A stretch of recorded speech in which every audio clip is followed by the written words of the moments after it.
If there's one thing you must absolutely do before your race, it's this one critical task.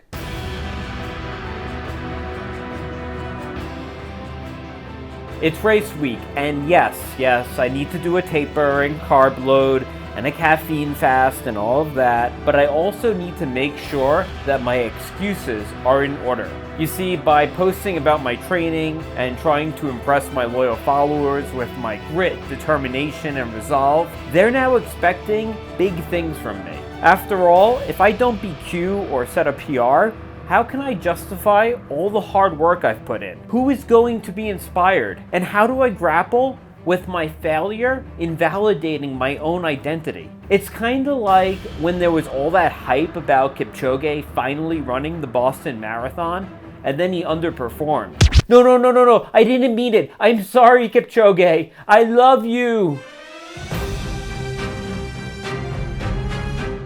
Luckily, there is an important mechanism for hedging my performance: planting excuses. They're sort of an insurance policy against underperformance. So what do I mean by excuses?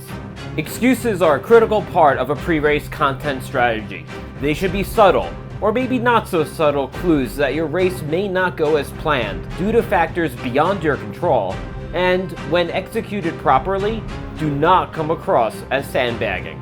Working back from the big day, excuses should start to be planted about 3 to 4 weeks before the race. This will ensure that your followers don't feel that something is being pulled over their eyes at the last minute, and the principles of effective frequency should help them to remember your planted excuses.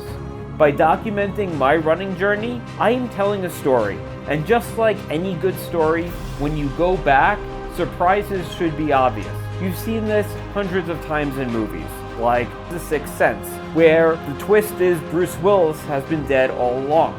And when you go back and watch it again, it's really obvious that Bruce Willis doesn't interact with anyone but the kid. So should I fail to BQ or PR, I want my followers to look back and go, oh yeah, he did say this or that.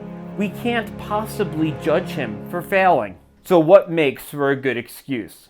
Well, there are the obvious ones like, oh, I got a little niggle, or something's tight, hope it's nothing, or it's going to be a forced taper, or maybe referencing a work obligation or some family commitments, saying that you're feeling a little sick right before the race. Now, there are more advanced excuses that you can use that still highlight dedication and sacrifice. More advanced excuses both suggest something might be wrong, but also reinforce the idea that you are dedicating everything you have to this epic pursuit. I may question if I am giving myself a stress fracture, or overtraining, or talk about struggling to eat enough during training, or post a lot about my recovery routine, or say something like tempo effort but still feeling last week's workout. Excuses like these showcase dedication with just a hint of doubt. It might seem counterintuitive to show weakness, but my favorite excuses also have vulnerability. People love when I'm vulnerable.